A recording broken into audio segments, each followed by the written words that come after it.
I never imagined I'd be standing there, watching my wife wrap herself around my so-called friend on the dance floor. She turned her back to me without hesitation, her voice cold as she said, "If I want to do something, I'll do it, and you can't stop me." We'd been together for years. Years of trust, laughter, and what I thought was love. And she threw it all in my face, right there, for everyone to see. But it wasn't just a dance. No, the way they moved was something else entirely. Passion. Lust. The kind of thing that made the whole room stop and stare. I stood there humiliated with our friends, laughing at me like I was some pathetic joke. And that was the moment something inside me shifted. She pushed me too far. What happened next? That's on her. And on them. They left the bar that night in ambulances. Every single one of them. I made sure of that. And no, I don't regret it. Not for a second. Let me tell you how it all went down. Let me start by saying, I wasn't always the guy standing in the middle of chaos wondering where everything went wrong. No, once upon a time I thought I'd cracked the code on life. Stable job, close group of friends, and, most importantly, a beautiful, funny wife who I thought had picked me over every other guy in the world. I mean, she was way out of my league, like a Ferrari in a parking lot full of used sedans. And for years I walked around feeling like the luckiest guy alive. Our story? Straight out of a rom-com. We met at a wedding. She was the maid of honor. I was the guy awkwardly holding a drink and pretending I knew how to dance. One conversation later and she had me hook, line, and sinker. Effortless, that's how it felt. We just clicked. You know, like when you find the missing sock in your laundry pile. It's rare, but man, it feels good. We got married a couple of years later. Everyone said we were the perfect couple. And for a while I believed it. She had this way of lighting up a room and making me feel like the only person in it. She was the kind of woman you build your whole life around without even realizing it. But here's the thing about perfect pictures. They can hide some serious cracks. Over time, little things started to change. You know, nothing major at first. But you ever feel like something's just off? Yeah, that was me. And I didn't want to admit it because I thought, nah, not us. We're rock solid. Anyway, that's where it all started. Me, a guy who thought he had it all figured out, and her, the woman I trusted more than anyone in the world. I didn't know it yet, but that trust? Yeah, it was about to get smashed to bits. Now, don't get me wrong. Our marriage wasn't a fairy tale. No one's is, right? We had our fair share of cracks. And if I'm being honest, one of the biggest ones was her mother. Her mom never liked me. Like from day one. I swear. The first time I shook her hand, I could feel her mentally calculating how far beneath her daughter's potential I was. She probably wanted someone flashier, a lawyer, a doctor, or maybe some tech guy who could explain how blockchain works. And boy, did she make it her personal mission to remind me of that every chance she got. She'd show up at our place unannounced, like it was her house, then proceed to critique everything. The way I loaded the dishwasher? Wrong. The car I drove? Too cheap. My job? Not enough future potential. But the worst part? The advice.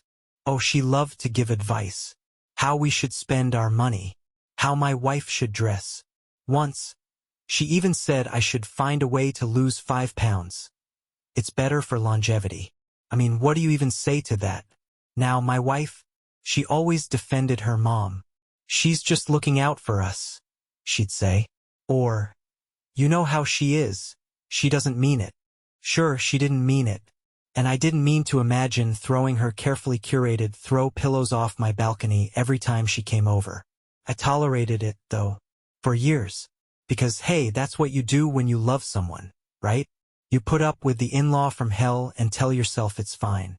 But the truth is, her mom's disapproval? It was always there, lingering in the background, like a bad smell you can't find the source of. Looking back, I wonder if that was where the cracks really started. I mean, when you're married to someone, it's supposed to be the two of you against the world, right? But sometimes it felt like it was me against her and her mother. It's funny how the big problems in life don't just show up with a flashing neon sign, right? They sneak in little by little until one day you're looking back and wondering how you didn't see it coming. For me, it started with the subtle changes. My wife began growing distant, not in an obvious, dramatic way, but in these tiny, almost imperceptible shifts. She was glued to her phone more often, laughing at texts I wasn't part of. When I'd ask what was so funny, she'd say, "Oh, just something dumb from work," and shove her phone away like it was a state secret. Then there were the nights out with friends. First I thought, good for her. She needs her own time just like I do. But then it started happening more frequently. Dinner with coworkers. Drinks with old friends. A book club meeting, except the book club apparently served tequila and had a playlist full of club anthems. I mean, I wasn't exactly thrilled to be left out, but I didn't push it. She said she needed space and time to unwind, and I wanted to be the supportive husband. You know, the guy who doesn't get clingy or controlling. And yeah, I know what you're thinking. You should have seen the red flags, man. But when you're in it, when it's your marriage, it's hard to believe that something's actually wrong. You tell yourself you're being paranoid, that it's just a phase, and that you need to chill. So that's exactly what I did. I chilled. I told myself she was stressed, she was busy, and this was normal. And I believed it for a while. You know how they say the truth comes out in the little things? Yeah, well, this particular little thing came out one lazy Saturday afternoon. I was cleaning out the car, one of those chores you do when you're trying to avoid real responsibilities. I was halfway through fishing out receipts, gum wrappers, and whatever had melted into the cup holders when I spotted it. A sleek, expensive-looking bottle of perfume wedged under the passenger seat. Fancy. And not the kind of fancy you pick up on a whim. Now, here's the kicker. She'd never worn it around me. Not once. And trust me, I would have noticed. I'm the guy who still remembers the perfume she wore on our first date. This wasn't it. When she got home, I held it up like some kind of smoking gun and asked, "What's this?" She barely glanced at it before brushing me off with, "Oh, that's for my mom. I meant to give it to her last week." Now, I don't know about you, but that answer didn't sit right. A gift for her mom? Then why was it rolling around under the seat instead of in a gift bag? And why hadn't she mentioned it? But I didn't push. Her tone was so casual, so dismissive, that I felt like pressing further would have made me the bad guy. So I let it slide. Yeah, I know, rookie mistake. But when you're married, you try to give the person you love the benefit of the doubt. Even when there's that nagging little voice in the back of your head saying, "Something isn't right here." I shoved that voice down, finished cleaning the car, and told myself I was overthinking it.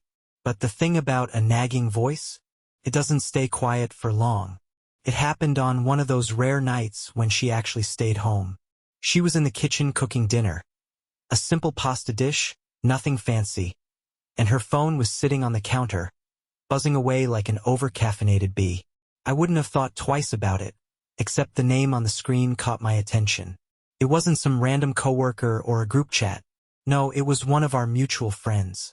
You know, the kind of person who'd text both of us, not just her. The message? "Looking forward to tomorrow night." Now, I'm not Sherlock Holmes, but I know when something feels off. "What's happening tomorrow night?" I asked casually, picking up her phone. And that's when she snatched it out of my hand so fast you'd think I was holding a live grenade. "Oh, nothing," she said, laughing nervously. "Just something silly. Just something silly, right?"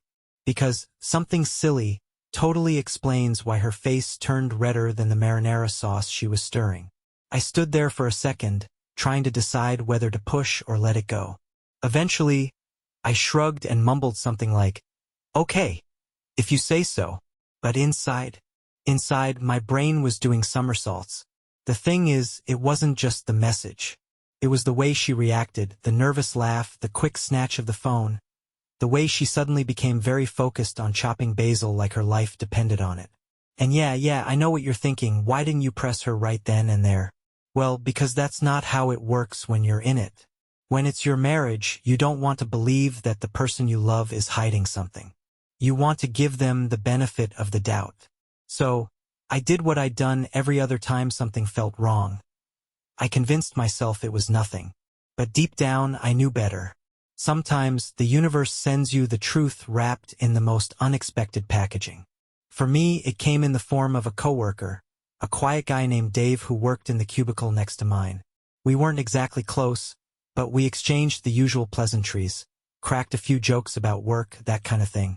One afternoon, while we were grabbing coffee in the break room, Dave hesitated, like he was about to say something but wasn't sure if he should.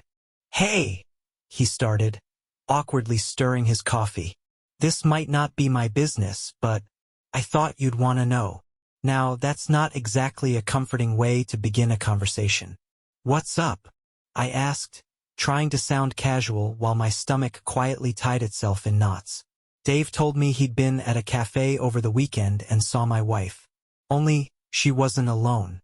She was with another man. They seemed close, he said, looking like he'd rather be anywhere else. Laughing, leaning in. I don't know, man. It looked kind of, intimate. Intimate. Great. Just the word I wanted to hear. Dave quickly added that he didn't mean to cause trouble and hoped it was nothing, but he thought I deserved to know. I thanked him, even though my brain was screaming 100 different things at once. On the outside, I played it cool. But inside, that seed of doubt Dave planted started to grow roots. I couldn't ignore it anymore. Something wasn't just off. Something was seriously wrong. By this point, my instincts were in overdrive, and I couldn't shake the feeling that I was missing the big picture. So I decided to test her loyalty. Nothing dramatic, just a simple surprise date night. I booked a table at her favorite restaurant, the one we hadn't been to in ages because she was too busy. Afterward, I planned for us to see a movie she'd been talking about. I thought, if she's genuinely invested in us, this will be the perfect chance to reconnect. When I told her about the plan, she agreed. But her reaction wasn't exactly enthusiastic. It was more like, "Oh, okay, sure." As if I just invited her to a dentist appointment. The night itself? A disaster. She showed up late, smelling of that same damn perfume I'd found under the car seat. She didn't even apologize for being late, just breezed in and sat down like nothing was wrong. And me? I tried to act like it didn't bother me. I complimented her, asked about her day, did all the things a good husband is supposed to do. But she barely looked up from her phone. Every few minutes, she'd glance at it, type something, and laugh quietly to herself. The evening felt forced, like we were two strangers trying to make small talk.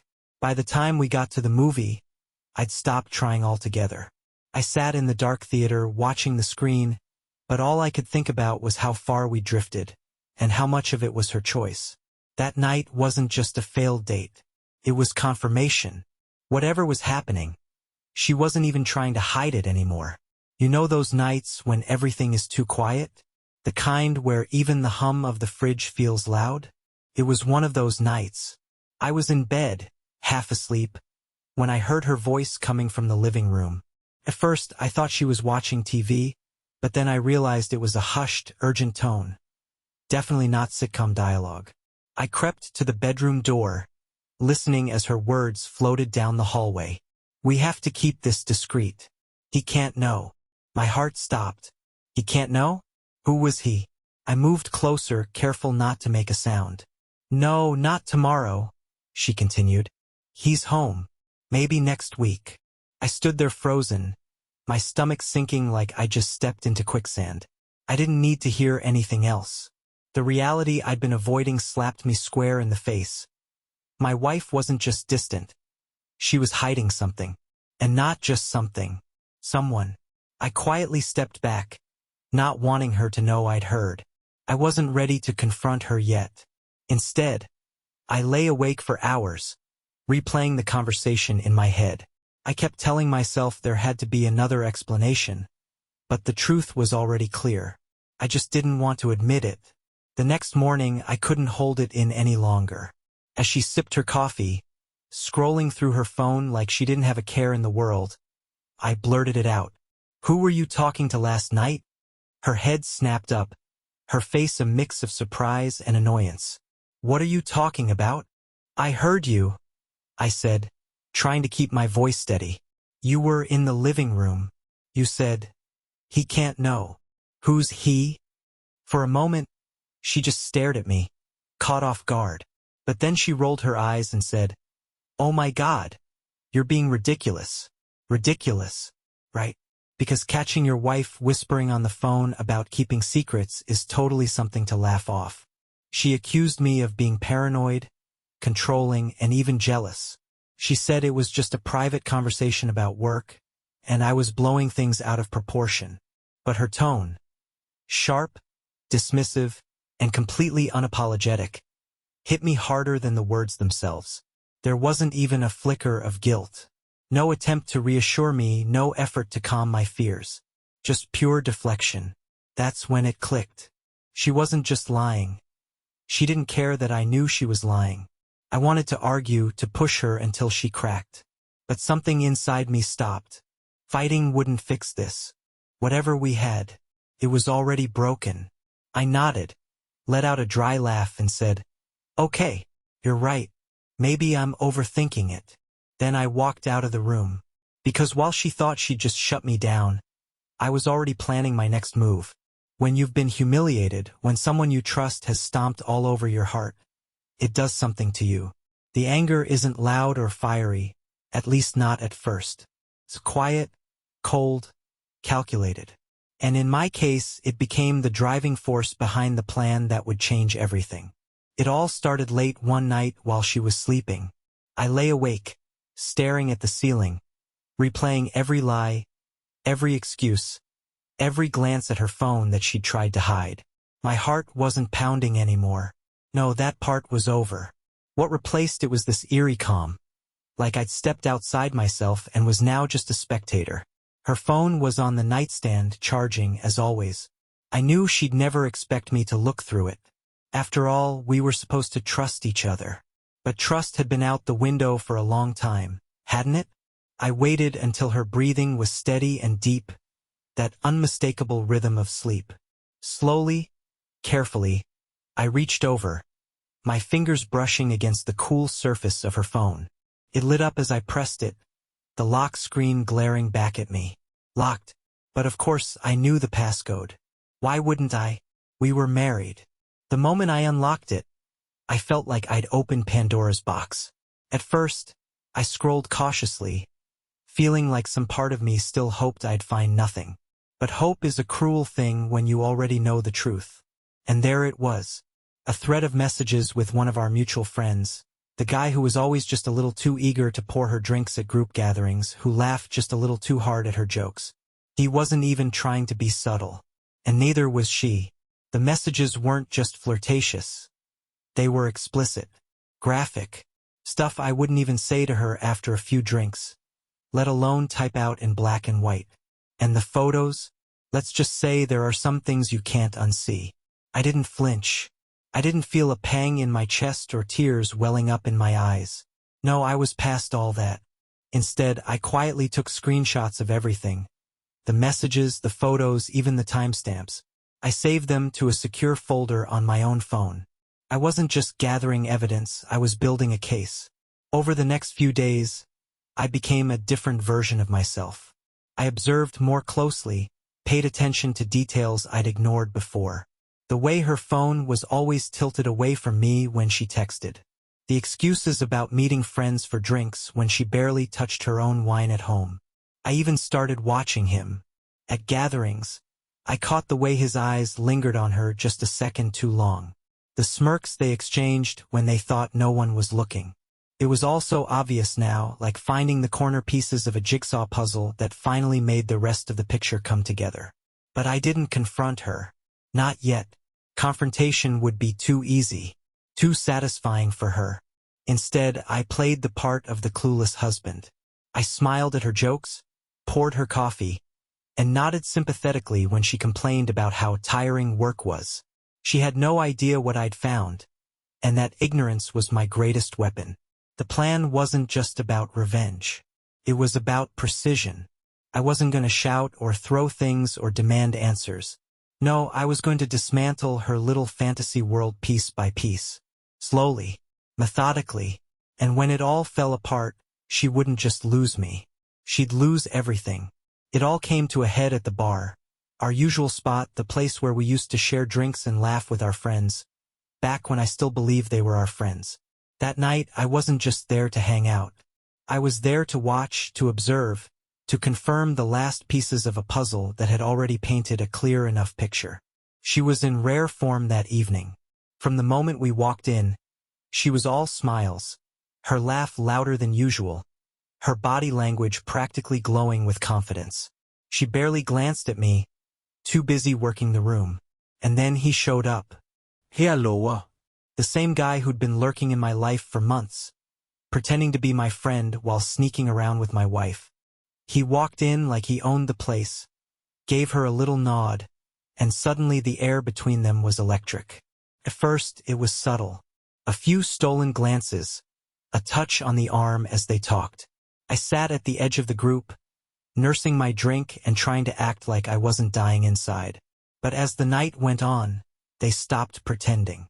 It started when someone requested a song. A slow, sultry tune that immediately set the mood.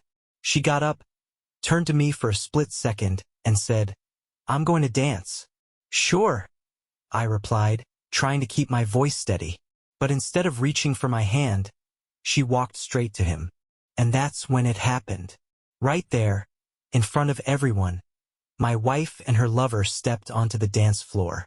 At first, they kept a safe distance, but as the music swelled, their movements became bold, intimate, shameless. Her hands on his shoulders, his hands on her hips. Their bodies swayed together like no one else in the room existed. Couldn't believe it. I knew about the affair, but seeing it like this in front of my face was something else entirely. It was public. It was deliberate. It was meant to humiliate me. And it worked. I stood up, my voice trembling with suppressed anger, and said, "What the hell is this?" She stopped dancing just long enough to smirk at me. "What? It's just a dance. Don't be so dramatic. Just a dance," I said louder this time. The group, our so-called friends, started to snicker. One of them chimed in, "Oh, come on, man. Let her have some fun." Another added, "You're making a scene, dude. Chill out." And then the laughter started. Not just from her, not just from him, but from the entire group. They laughed like I was the punchline to some inside joke. Like I was weak, clueless, pathetic. And her? She just shrugged and turned back to her lover, resuming the dance as if I wasn't even there. At that moment, something inside me snapped. But I didn't yell. I didn't throw a drink or storm out like they probably expected me to. No, ismilat. It wasn't a happy smile. It was the kind of smile that comes when you've just made a decision, one you know you'll never regret. Without a word, I turned and walked out of the bar. They didn't see me glance at the clock or pull out my phone as I stepped outside. They didn't know that what was coming next would make this little humiliation look like a warm-up act. The betrayal had reached its peak. And now it was time for the aftermath.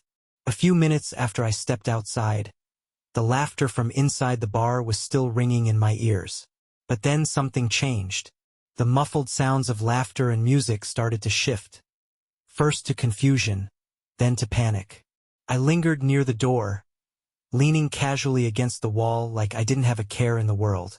Inside, the chaos unfolded exactly as I knew it would. It started with one of the louder guys at the table, the one who'd laughed the hardest when I confronted my wife. He suddenly doubled over, clutching his stomach, his laughter twisting into a groan of pain. "What the hell?" someone shouted. Another one of our friends grabbed at their throat, their face pale as beads of sweat broke out on their forehead. Then it was another, and another, the sound of chairs scraping against the floor as people tried to stand, only to stumble and fall. Drinks spilled, tables overturned. My wife was the last to go. She tried to steady herself, her face a mask of confusion and fear. Her lover reached for her, but he was already collapsing onto the table, gasping like a fish out of water. The room erupted into full-blown panic. "Call 911, someone screamed. I stayed where I was, listening as the chaos grew louder. The sound of people retching, gasping for air, and crying out in confusion was almost poetic. When the paramedics arrived, the scene was a blur of flashing lights and frantic shouting. One by one, they carried them out on stretchers, my wife, her lover, the so-called friends who'd laughed at me just minutes earlier. They were pale, trembling, clutching their stomachs like they'd been through hell. And me? I stood at the edge of the room, calm, composed, watching the spectacle unfold. My wife locked eyes with me as they wheeled her past. Her face, usually so smug and full of confidence, was now twisted with fear. Her lips moved, barely forming the word, "Help!" I didn't move, didn't flinch. I just stared back, unblinking, until she was gone. Then, without a word, I turned and walked away, leaving behind the wreckage of what they'd brought on themselves. It didn't take long for word to spread. After all, how often does an entire group of people collapse in a bar, screaming for their lives? The rumors flew fast: food poisoning, spiked drinks, even some bizarre allergic reaction. But no one knew the real story. No one except me. They all survived, of course. I wasn't aiming to kill them. No, that would have been too simple, too merciful. Instead, I left them with a night they'd never forget. The humiliation alone was a wound that would take much longer to heal. But I wasn't done yet. Over the next week, I carefully released the evidence I'd gathered. Not all at once, that would have been too obvious. No, I trickled it out like breadcrumbs, letting the story build on its own. First, there were the screenshots of the texts. I made sure to send them anonymously to a few key people in our circle, the ones who couldn't resist gossip, the ones who'd spread it like wildfire. They were explicit enough to leave no doubt about what had been going on. Then came the photos. A picture is worth 1,000 words, and these spoke volumes. Her and her lover, smiling in a cafe. Her hand on his knee under the table at another bar. And, of course, a few choice selfies that she'd clearly meant only for him. Those really got people talking. By the time I leaked the video of her dancing with him at the bar, the one I'd quietly filmed from my seat, the damage was done. It wasn't just her reputation that crumbled. The whole group of friends went down with her. The talk of the town shifted overnight. No one wanted to be associated with them. People speculated about who had been involved, who knew about the affair, and who had laughed the hardest that night. Here lower. He disappeared almost immediately, distancing himself as fast as he could. Turns out he wasn't as loyal to her as she'd been to betraying me. As for my wife, she tried to do damage control, of course. She made frantic calls, trying to figure out who had leaked the evidence. She posted vague apologies on social media, claiming it was all a misunderstanding. But nothing worked. The damage was too public, too damning. The fallout wasn't just public. It was personal. Her family stopped defending her. Even her mother, who had always been quick to criticize me, refused to take her side. "You've embarrassed yourself and us," I overheard her say on one particularly satisfying phone call. I kept my distance during all of this, watching from the sidelines as her life unraveled. No one suspected me. I was the quiet, wronged husband, the guy who just wanted to move on. And I made sure to stay out of the spotlight, letting the chaos speak for itself. Betrayal has a way of coming full circle, and theirs became the cautionary tale everyone whispered about over drinks. The woman who had everything, throwing it all away for a moment of thrill. The group of friends who laughed a little too hard and fell even harder. And me? I just kept moving forward.